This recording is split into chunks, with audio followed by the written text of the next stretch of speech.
Alhamdulillahi Rabbil Alamin hamdan katsiran tayyiban mubarakan fihi kama yuhibbu Rabbuna wa yardah.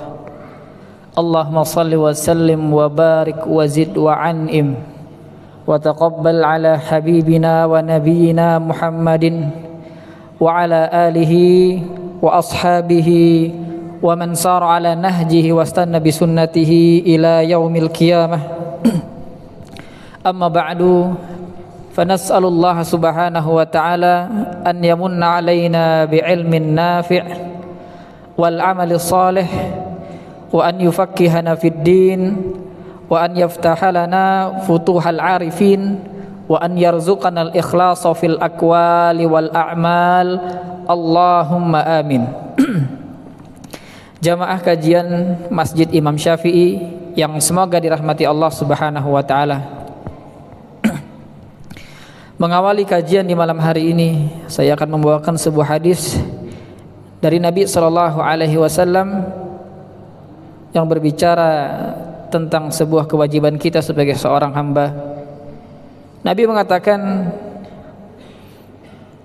talabul ilmi faridatun ala kulli muslimin.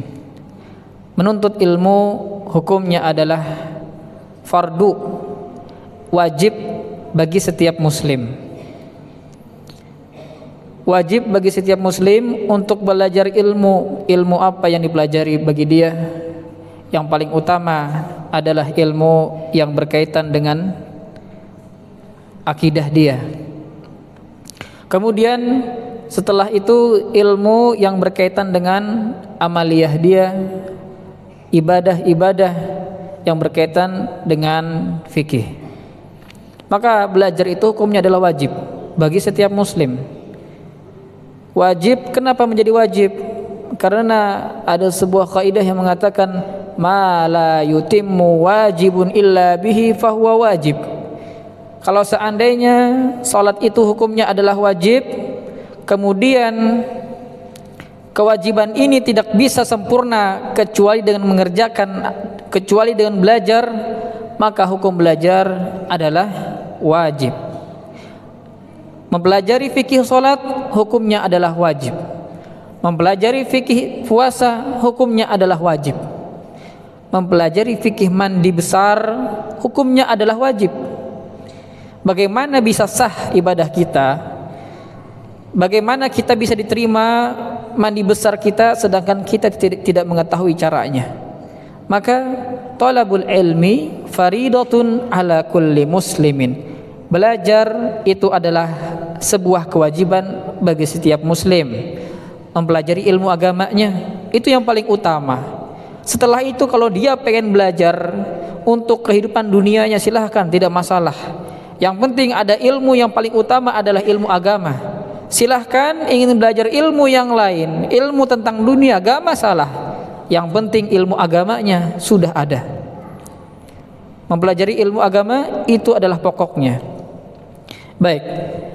Kemudian berkaitan dengan bab yang kita pelajari hari ini, yaitu adalah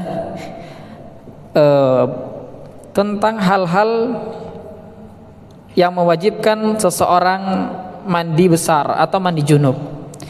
Maka agama kita, agama Islam, agama yang datang sebagai bentuk rahmat kasih sayang dari Allah Subhanahu wa ta'ala, mengajarkan kebersihan kepada setiap pemeluknya. Maka di situ diajarkan bagaimana tata cara wudu, diajarkan pula bagaimana tata cara mandi. Agama Islam adalah agama yang mengajarkan kebersihan. Apa dalilnya? Kata Nabi SAW, at-tuhuru syatrul iman. Kebersihan, suci merupakan bagian dari keimanan seseorang. Kemudian agama Islam mengajarkan keindahan. Kita sebelum berangkat sholat diajarkan untuk bersuci, wudu dulu bagi yang berhadas, hadas kecil. Kalau berhadas besar, mandi besar dulu. Kemudian ketika sholat kita diajarkan untuk memperindah pakaian kita, memperindah keadaan kita ketika menghadap Allah Subhanahu wa ta'ala. Innallaha jamilun yuhibbul jamalun. Allah itu maha indah dan menyukai sesuatu yang indah. Bayangkan kalau kita menghadap seorang pejabat, bupati, camat ataupun ketua RT, maka kita akan memakai pakaian yang indah, yang bagus. Ketemu Bapak Bupati atau ketemu Bapak Camat, kita pakai pakaian yang rapi, pakai sepatu, pakai wangi-wangian. Bagaimana kita menghadap Tuhan, Rabb semesta alam? Maka lebih pantas kita menggunakan pakaian terbaik kita, pakai wangi-wangian kita. Innallaha jamilun yuhibbu al-jamal. Jamaah yang dirahmati Allah Subhanahu wa taala, pada pembahasan kali ini kita akan melanjutkan kajian fikih kita, tentunya dalam koridor fikih madhab Syafi'i. Fikih madhab Syafi'i, yaitu kitab Matan Abu Suja, atau yang bisa dikenal juga dengan kitab Al-Matnu Ghayah wa Takrib, karangan Al-Imam Abu Suja Ahmad bin Al-Husain Al-Asfahani rahimahullahu ta'ala. Pada pembahasan kali ini beliau membahas tentang apa saja yang mewajibkan seseorang mandi besar. Artinya kalau terjadi beberapa hal ini pada seseorang, maka dia wajib mandi besar. Itu pembahasan kita yang pertama. Qala al-musannif rahimahullahu ta'ala, faslun fi mujibatil ghusli walladhi yujibul ghusla sittatu asya. Yang mewajibkan seseorang mandi besar itu ada 6. Kalau ada 6 ini terjadi pada diri seseorang, laki-laki atau perempuan, maka wajib bagi dia mandi besar, wajib hukumnya. 6 itu ada, saya sebutkan di dalam PPT tersebut. Yang pertama yaitu adalah dibagi sama beliau, salasatun tashtariku fihar rijalu wan nisa. Ada 3 hal yang laki-laki dan perempuan di situ sama, ya. Apabila 3 hal ini terjadi pada laki-laki atau perempuan, maka sama, dua-duanya wajib mandi junub. Kemudian ada 3 hal yang khusus untuk perempuan, artinya tidak bisa terjadi pada seorang laki-laki. Kalau 3 hal yang pertama tadi bisa terjadi pada laki-laki, bisa juga terjadi pada perempuan. Tapi 3 hal yang kedua, yang kolom merah itu khusus untuk perempuan, laki-laki nggak mungkin terjadi pada dia. Baik, kita bahas satu-satu. Wahia, yang pertama adalah iltiqa'u al-khitanain, bertemunya 2 yang dikhitan, 2 yang disunat. Kemudian yang kedua yaitu adalah wa inzalul mani, inzalul mani, keluarnya air mani.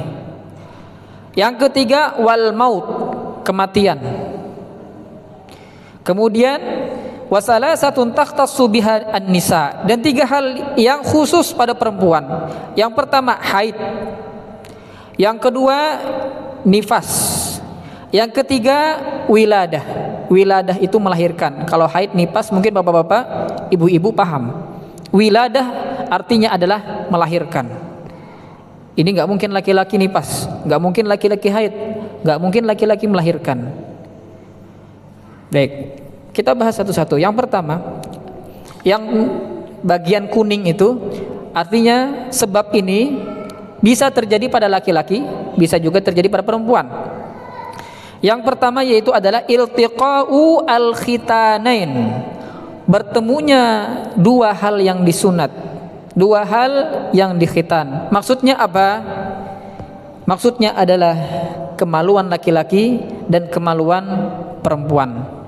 Kata al-khitanain, kata disebutkan sama beliau dengan kata al-khitanain itu tidak sederhana itu. Saya ambil contoh pakai spidol ya.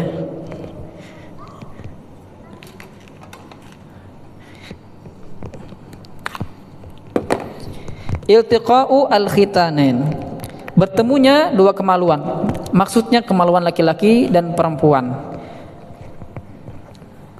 Jadi kadar kapan seseorang tersebut mandi wajib, ya, ketika bertemu dua yang dikhitan. Ini nggak apa-apa, ya, dijelaskan ya. Semoga dalam fikih yang seperti itu. Ini saya contohkan kemaluan seorang laki-laki. Ya, saya contohkan dengan spidol kemaluan seorang laki-laki. Yang dikhitan yang di mana? Di bagian kepalanya. Bukan semuanya kan yang dikhitan? Enggak. Ya, yang dikhitan bagian kepalanya. Menunjukkan bahwasanya apabila bagian yang dikhitan ini sudah masuk, maka wajib mandi besar. Wajib mandi besar, walaupun tidak semuanya masuk. Bagian kepalanya saja masuk, maka seseorang tersebut wajib mandi besar, laki-laki dan perempuan. Kalau perempuan, batas khitannya, ya, batas yang sesuatu yang dikhitan dari perempuan. Kalau laki-laki kita tahu, ya, kita semua sudah pernah khitan, ya, bagian ra's atau kepalanya, bukan semuanya. Artinya apabila kepalanya sudah masuk, kadar kepalanya sudah masuk, maka sudah wajib mandi besar. Sudah wajib mandi besar. Kata Nabi sallallahu alaihi wasallam, ya, idza jalasa baina syu'abihal arba, apabila seorang laki-laki sudah berada di atas istrinya, ya, wa massal khitanu al khitana, kemudian khitannya dia bersentuhan dengan khitannya wanita. Kalau kita sebutkan bersentuhan saja itu sudah mandi wajib, ya. Maksud khitan itu adalah bagian yang dikhitan. Kalau belum bersentuhan, maksudnya masih ujungnya saja, berarti belum. Kecuali kalau sudah masuk bagian kepalanya, bagian yang sampai di khitan, nah itu sudah wajib mandi besar. Jadi kan tapi nggak full masuknya, berarti belum wajib mandi besar, tidak, ya. Sudah bagian kepala masuk, maka sudah wajib mandi besar. Sama perempuan juga.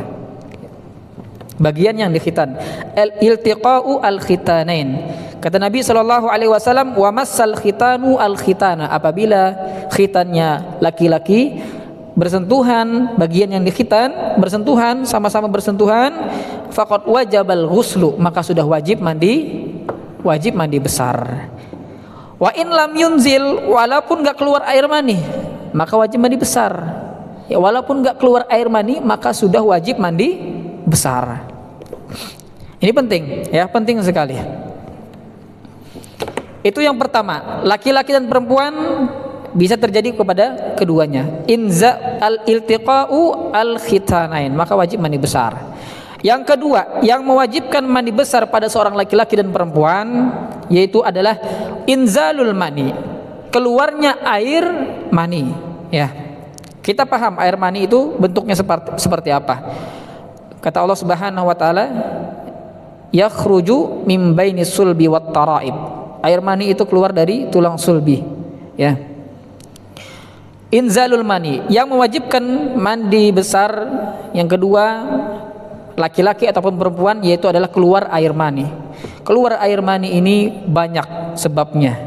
Bisa karena terlalu capek, bisa juga, ya, saking capeknya akhirnya keluar air mani, atau karena kesakitan keluar air mani, maka wajib mandi. Atau inzalul mani disengaja, ya, disengaja, ya, atau mimpi basah, bukan ngompol. Mimpi basah artinya mimpi junub, keluar air mani dalam mimpinya, nggak bersentuhan sama wanita, tapi mimpi, maka wajib mandi besar. Disengaja ataupun tidak disengaja. Kemudian sudah menikah ataupun belum menikah, wajib mandi besar.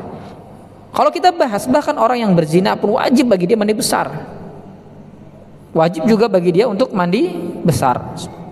Wa inzalul mani, keluarnya air mani dengan sebab apapun, baik karena kecapean, karena sakit, ya, atau karena disengaja atau tidak disengaja, dalam mimpi atau tidak dalam mimpi. Misalkan, ya, dia melihat tembok. Melihat tembok hukumnya apa, Pak?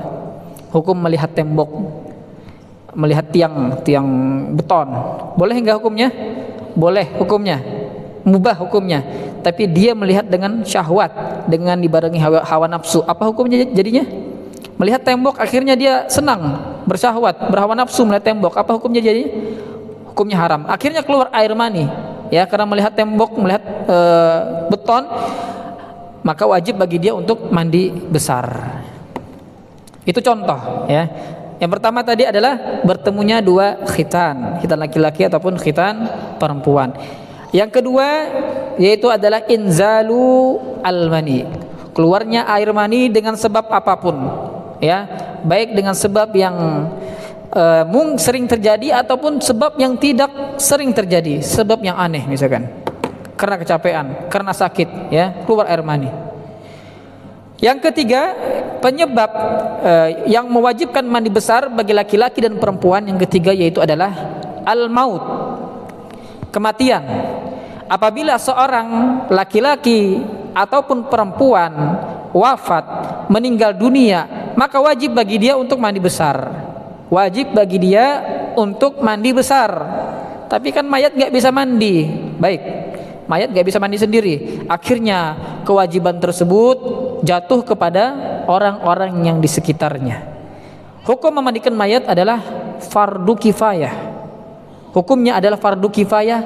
Kalau dikerjakan satu orang, maka gugur kewajiban bagi yang lain. Kalau nggak ada yang mengerjakan, semuanya berdosa. Itu fardu kifayah. Hukum memandikan jenazah hukumnya adalah fardu kifayah. Jadi tiga hal ini yang ada pada laki-laki dan perempuan, ya, yang mewajibkan mereka untuk mandi. Yang pertama, bertemunya dua kemaluan. Yang kedua, keluar mani dengan sebab apapun. Yang ketiga yaitu adalah kematian. Orang meninggal kenapa dimandikan? Apakah karena dia najis? Jadi sebab dimandikan itu, kalau misalkan iltiqaul khitanain, bertemunya dua kemaluan, pria dan wanita, ya. Kenapa diharuskan mandi besar, diwajibkan mandi besar? Karena untuk mengangkat hadas dari keduanya. Yang kedua, keluar air mani, mengangkat hadas besar juga. Yang ketiga, orang meninggal, apakah dia berhadas? Apakah orang meninggal itu berhadas? Tidak. Jadi memandikan orang yang sudah wafat itu bukan karena dia berhadas, bukan karena dia najis, bukan. Takriman lahu, sebagai bentuk penghormatan kepada si mayat tersebut. Bentuk penghormatan, bukan karena dia berhadas, bukan karena dia najis. Kemudian, dan tiga hal, nah, ini sudah bagian yang merah, yang khusus pada perempuan, hanya ada pada wanita, tidak terjadi pada laki-laki. Tidak terjadi pada laki-laki. Wasalasatun takhtassu bihan nisa'u wahiyya, dan tiga hal ini khusus untuk wanita, tidak terjadi pada laki-laki. Yang pertama yaitu adalah al-haid. Haid. Ada enggak laki-laki yang haid? Ya, kalau misalkan keluar darah di bagian kemaluannya itu bukan haid. Ya, itu bukan haid. Tapi itu sakit. Karena sakit, bukan karena haid. Laki-laki enggak pernah haid, enggak bisa haid, ya. Kalau keluar darah dari kemaluannya itu bukan haid, itu sakit. Jadi yang haid itu hanya perempuan. Apa itu haid? Haid adalah damun jibillatun yakhruju minal mar'ati ala sabilis sihah fi ayyamin ma'lumatin indan nisa. Jadi darah haid adalah darah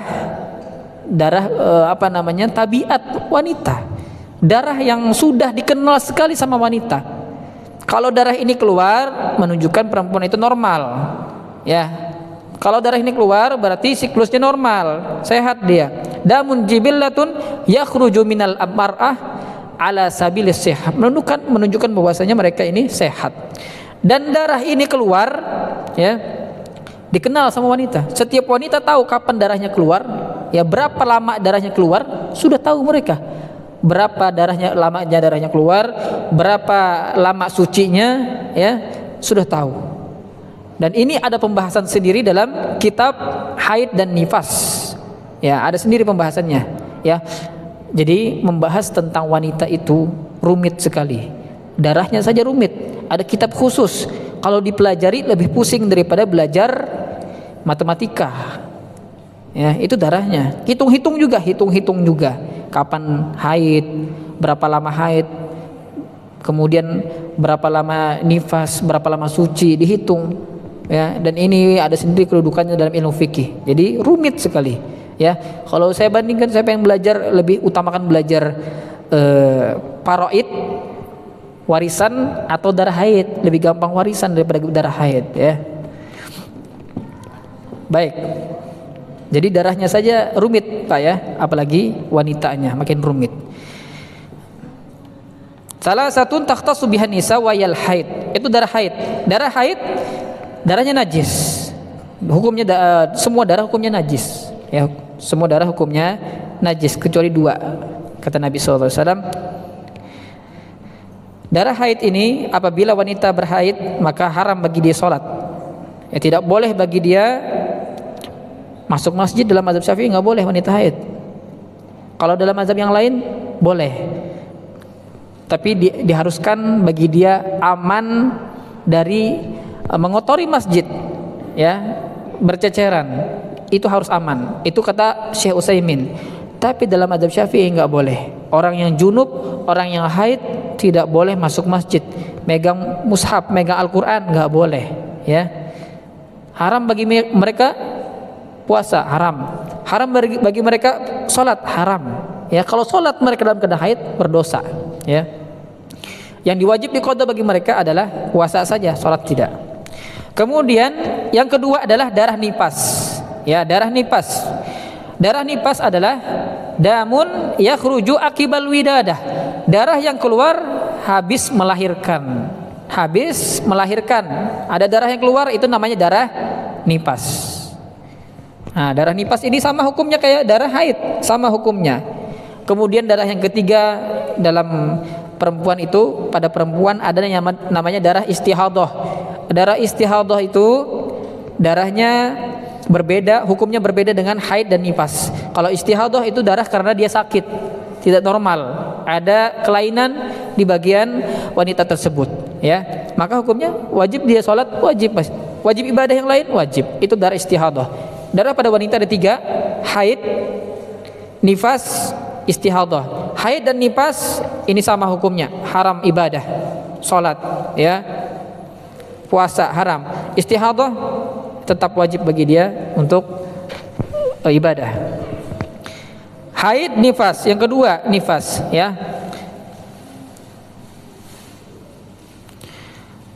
Jadi kalau misalkan yang wan nifas, lanjut wal wiladah, yang ketiga yaitu adalah yang mewajibkan bagi wanita mandi besar apabila terjadi pada dirinya, yaitu adalah al wiladah. Apa itu wiladah?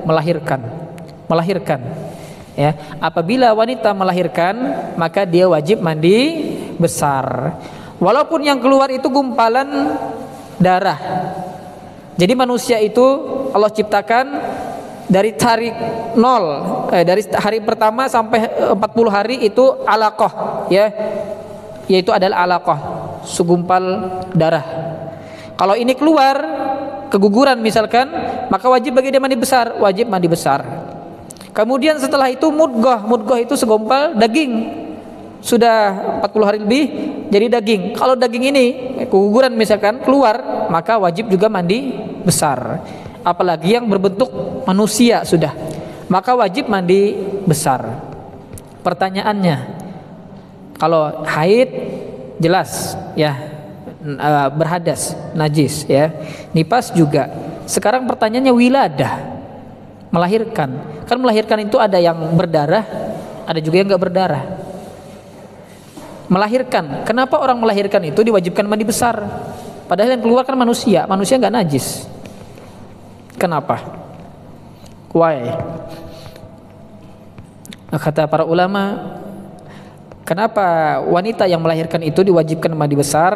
Karena yang keluar adalah anak, ya. Anak ini awal penciptaannya dari apa? Diciptakan dari apa? Dari air mani. Sedangkan di sini inzalul mani, keluar air mani, hukumnya wajib mandi besar, ya. Wajib mandi besar. Disebut dalam hadis Nabi juga seperti itu. Kalau keluar air mani wajib mandi besar. Dan anak itu merupakan awalnya adalah air mani, ya, yang menjadi segumpal darah, menjadi segumpal daging, menjadi seorang anak. Awalnya mani, maka diwajibkan mandi besar. Itu kata para ulama. Kenapa wiladah, melahirkan itu setelahnya wajib mandi besar. Baik.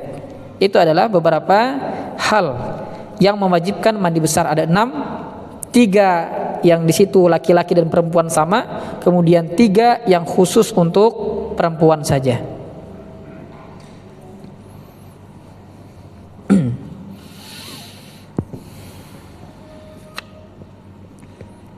Baik.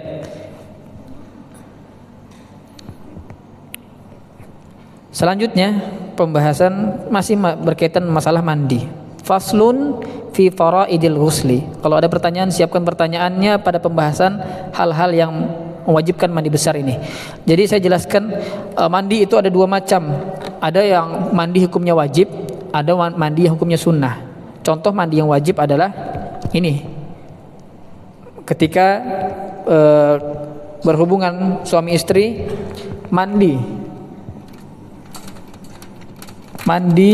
junub, mandi janabah, itu ada 2. Ada mandi yang hukumnya wajib, dan ada mandi junub, mandi yang hukumnya adalah sunnah. Yang wajib itu contohnya disebutkan tadi, ya, penyebabnya yaitu adalah suami istri, hubungan suami istri, hubungan suami istri. Yang kedua, yang 6 tadi, ya, 3, 4, 5, 6. Ini mandi yang wajib. Selain ini mandinya tidak wajib. Masuk sunnah. Contohnya mandi yang sunnah, mandi hari Jumat, mandi Jumat. Kata Nabi, fa in iktasala fal ghuslu afdal. Kalau dia mandi, maka mandi itu lebih utama bagi dia. Yang kedua, yang ketiga, keempat. Ini contoh saja, mandi Idul Fitri, mandi hari raya Idul Adha, kemudian mandi ketika ingin sholat istisqa, sholat khusuf, itu mandi-mandi yang sunnah. Mandi setelah memandikan jenazah, itu sunnah juga hukumnya. Jadi yang kita bahas sekarang adalah mandi yang wajib. Adapun mandi yang sunnah nanti ada pembahasannya sendiri. Baik, kita yang bahas adalah mandi yang hukumnya adalah wajib. Yang mewajibkan mandi, berarti selain ini tidak ada yang mewajibkan seseorang untuk mandi, ya. Kalau misalkan seseorang ini permasalahan, ini kita sedang mandi besar, mungkin sedang mencuci kepala, ya, atau mencuci membasuh bagian kanan badan, tiba-tiba kentut, batal nggak mandinya? Batal nggak mandinya? Nggak batal, tidak batal. Baik, bagus, jawabannya tepat, ya. Yang membatalkan, yang mewajibkan mengulang mandi itu 6 hal ini. Artinya kalau kentut itu tidak mewajibkan dia mengulang mandinya. Tapi kalau dia pengen sholat, maka dia harus berwudu lagi. Seperti itu. Misalkan ketika mandi besar tiba-tiba kentut atau keluar air kencing, maka tidak wajib bagi dia mengulang dari awal, lanjutkan saja, ya. Tapi kalau mau sholat, wudu lagi, karena hal tersebut membatalkan wudu, bukan membatalkan mandinya, enggak, tapi membatalkan wudu, ya. Dalam mazhab Syafi'i itu keluar air mani tidak membatalkan wudu, tapi mewajibkan sesuatu yang lebih besar daripada wudu. Jadi wudu itu bersuci kecil, bersuci tapi kecil, lebih kecil daripada mandi. Yang besar itu apa? Mandi. Berwudu adalah bersuci kecil, sedangkan mandi adalah bersuci besar.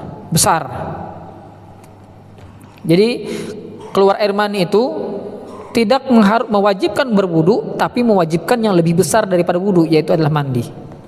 Itu pembahasan dalam fikih juga, ya. Syafi'i berbeda sendiri dalam masalah itu.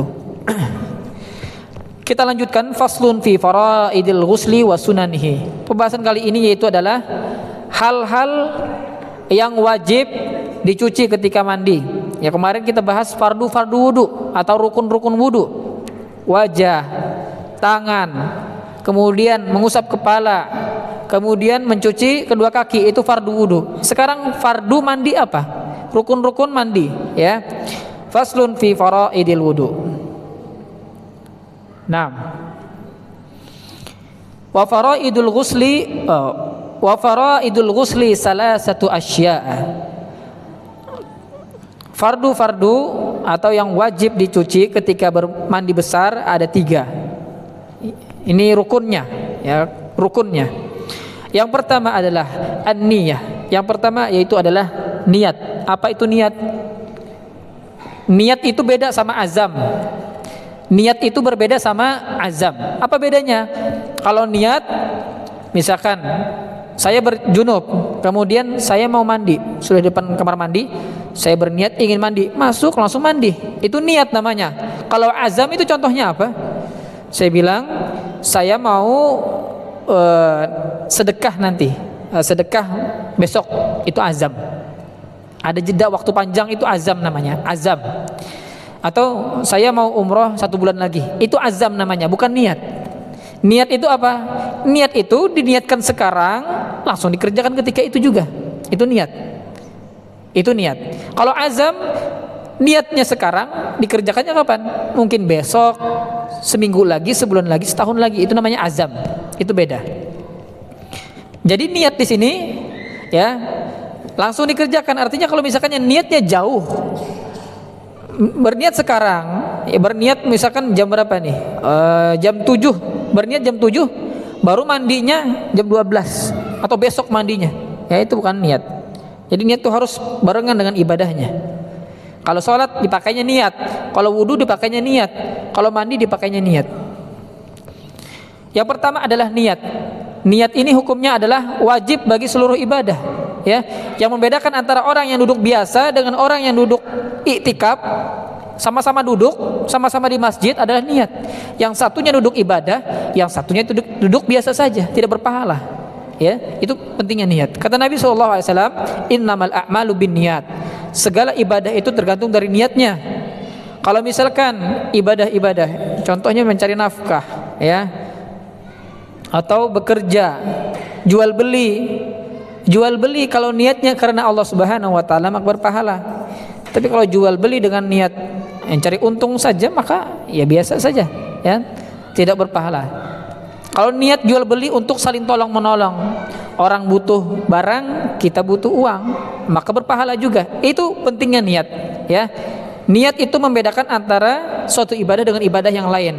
Kata para ulama, ya, wan niyatu syartun lisairil amal bihas shalah wal fasadu lil amal. Niat itu syarat untuk seluruh amal. Amal apapun itu butuh niat, ya. Dengan niat bisa rusak sebuah amal, dengan niat bisa betul sebuah amal. Ini penting sekali masalah niat. Jadi ketika kita ingin sholat, ingin wudhu, ingin mandi, ya, usahakan niat itu sudah ada di dalam hati. Misalkan datang dari rumah pengen sholat ke masjid, ya, lupa ketika di jalan niatnya. Ketika di jalan depan gerbang lupa mau sholat apa, masuk tiba-tiba langsung sholat, ya, niatnya mana? Niatnya mana? Sedangkan para ulama, Nabi SAW juga memperhatikan sekali masalah niat ini. Memperhatikan sekali masalah niat. Jadi sebelum sholat, sebelum takbir, usahakan istihdor, menghadirkan niat. Sholat apa sekarang, ya? Minimal sholat apa sekarang? Saya mau sholat apa sekarang, gitu. Dalam hati niat itu. Sepakat para ulama, niat itu dalam hati. Kalau pengen diucapkan, itu anjuran saja dalam mazhab Syafi'i, dan itu pun bukan masuk bagian dari sholat. Bukan, ya. Kapan niat? Sebelum takbir atau setelah takbir? Sebelum takbir mengucapkannya. Berarti dia bukan bagian dari sholat. Sedangkan sholat itu muftatahatun bit takbir, diawali dengan takbir. Jadi nawaitu an usolliya itu bukan bagian dari ibadah, tapi dia cuma mematapkan hati saja. Nah, itu masalah niat. Jadi sebelum mandi besar, niatkan. Apa niatnya? Niatnya adalah mengangkat hadas. Kalau niatnya mandi biasa, nggak sah mandinya. Kalau misalkan berjunub tapi niatnya mandi biasa saja, maka tidak sah mandinya. Harus berniat untuk mengangkat hadas yang ada pada kita. Hadas apa? Hadas besar. Yang kedua yaitu adalah wa izalatun najasati in kanat ala badanihi. Sebelum mandi besar, kalau masih ada benda najisnya di badan, ya, kalau masih ada najis di badan, maka dihilangkan dulu, ya, sebelum ada, misalkan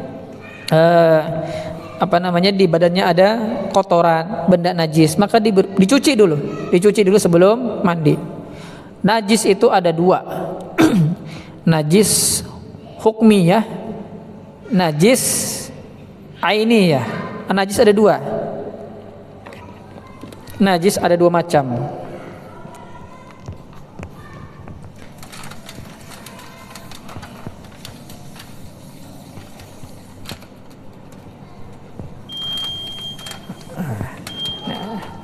Azan dulu ya.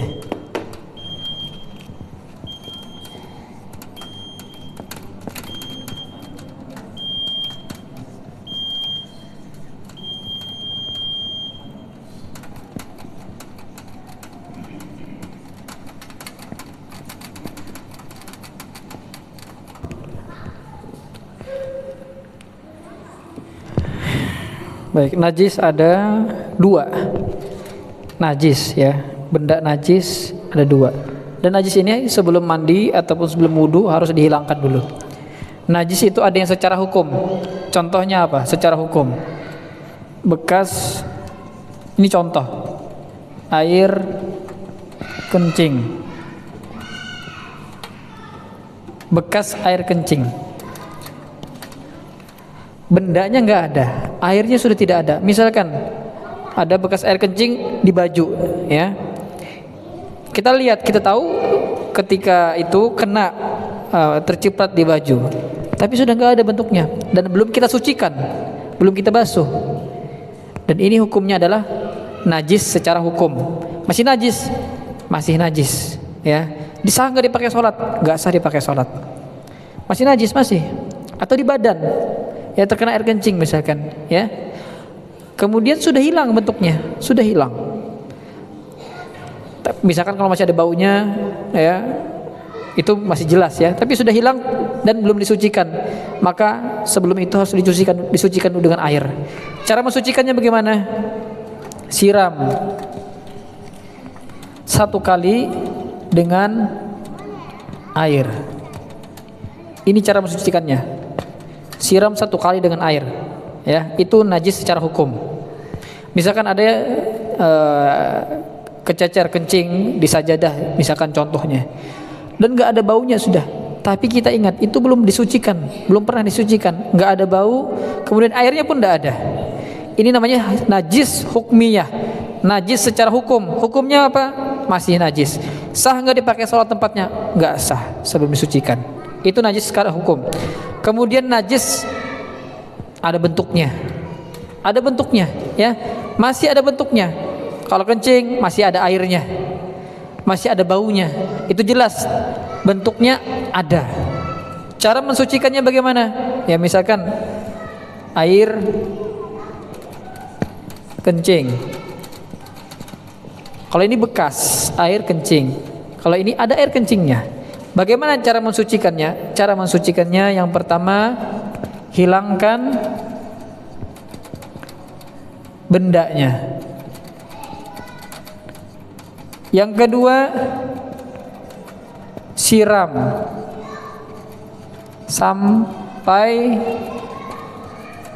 bersih. Kalau tadi tidak perlu menghilangkan bendanya karena nggak ada bendanya, ya, nggak ada bendanya, cukup 1 kali siraman. Tapi kalau misalkan masih ada bendanya, hilangkan bendanya, ya. Kalau misalkan berbentuk kotoran, dibuang dulu, ambil pakai tisu, ya, dibuang bendanya, kemudian siram sampai bersih. Kalau ini siram 1 kali saja cukup, ya.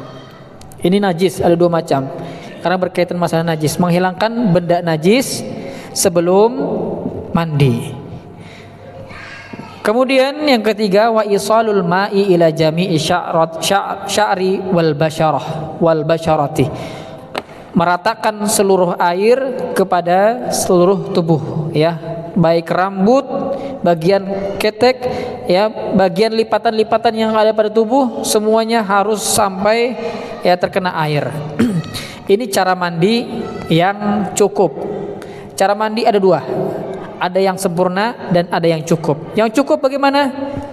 Niat, kemudian langsung nyemplung ke sungai. Ya, di depan ada sungai, niat langsung nyemplung, maka itu cukup. Kalau mau yang sunnah, yang kamil, yang sempurna, maka nanti kita bahas pada pertemuan selanjutnya. Mungkin kalau ada pertanyaan di hal-hal yang mewajibkan mandi besar, silahkan ditanyakan. Ataupun ada pertanyaan-pertanyaan yang lainnya, silahkan ditanyakan. Ini ada waktu untuk bertanya saja. Ini kalau dibahas sekarang mungkin gak sempat. Baik. Waalaikumsalam warahmatullahi wabarakatuh. Ya.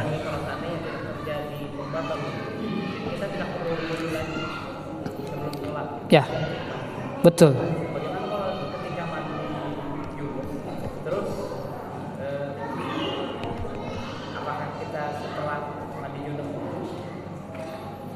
Wudu. Gitu. Jadi kalau misalkan seseorang nih mandi junub, dia mau sholat, apakah dia harus berwudu lagi? Nggak perlu berwudu.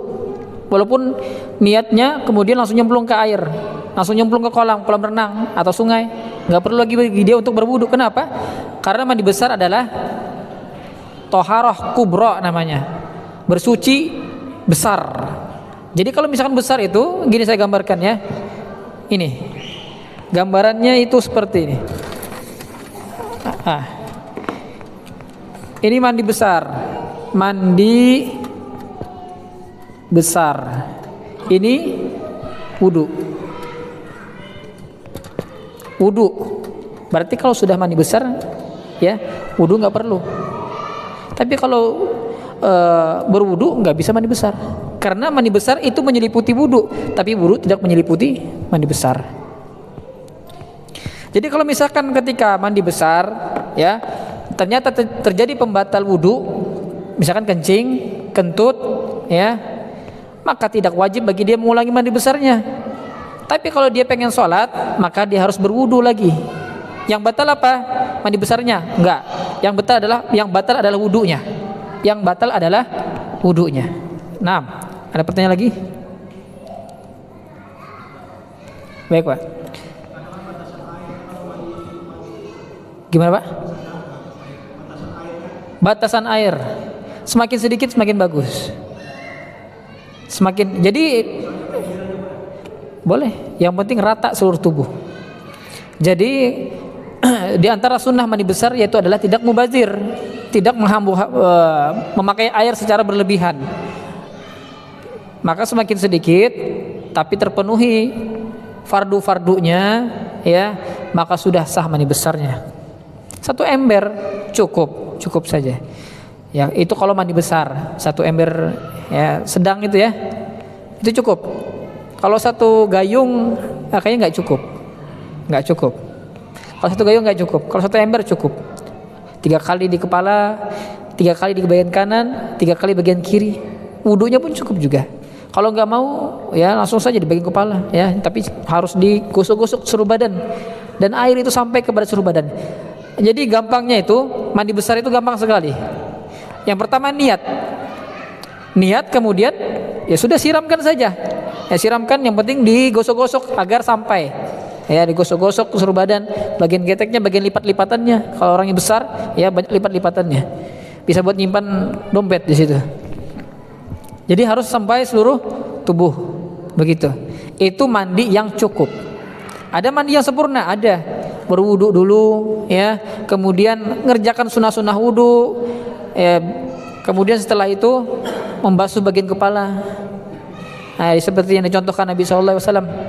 Tapi saya akan bahas ini pada pertemuan selanjutnya. Nah, jadi cukup kalau misalkan pakai ember saja. Kalau pakai gayung kayaknya kurang. Cukupnya buat wudu saja itu. Ada lagi pertanyaan? Baik.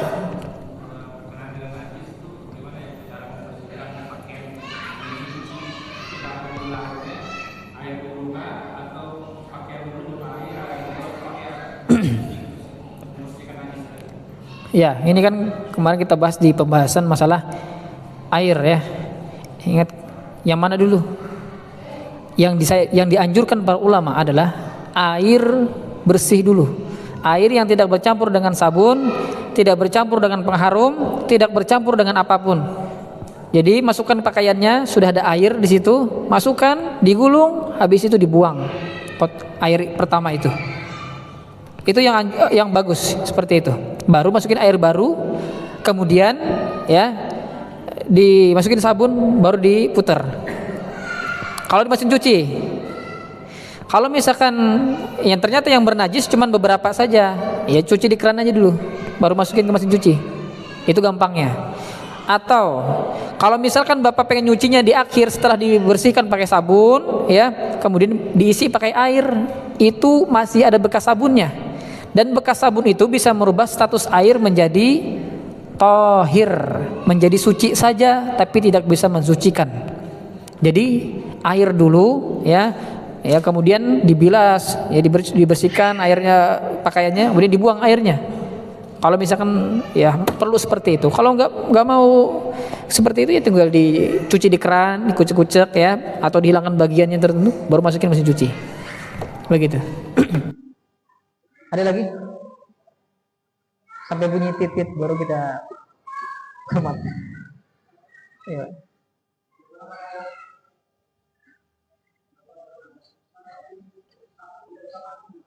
Tayamum. Tayamum itu apakah seluruh tubuhnya dioles pakai debu? Enggak. Tayamum ya wajah, tangan sudah. Tayamum untuk wudu, tayamum untuk mandi sama saja. Enggak perlu guling-guling. Kan ada sahabat yang guling-guling gitu, sampai bagian tubuhnya luka, akhirnya guling-guling. Ya, meninggal setelah itu. Ya. Enggak perlu. Jadi tayamum kalau misalkan hadas besar ya, dan tidak bisa terkena air. Naktafi lahuna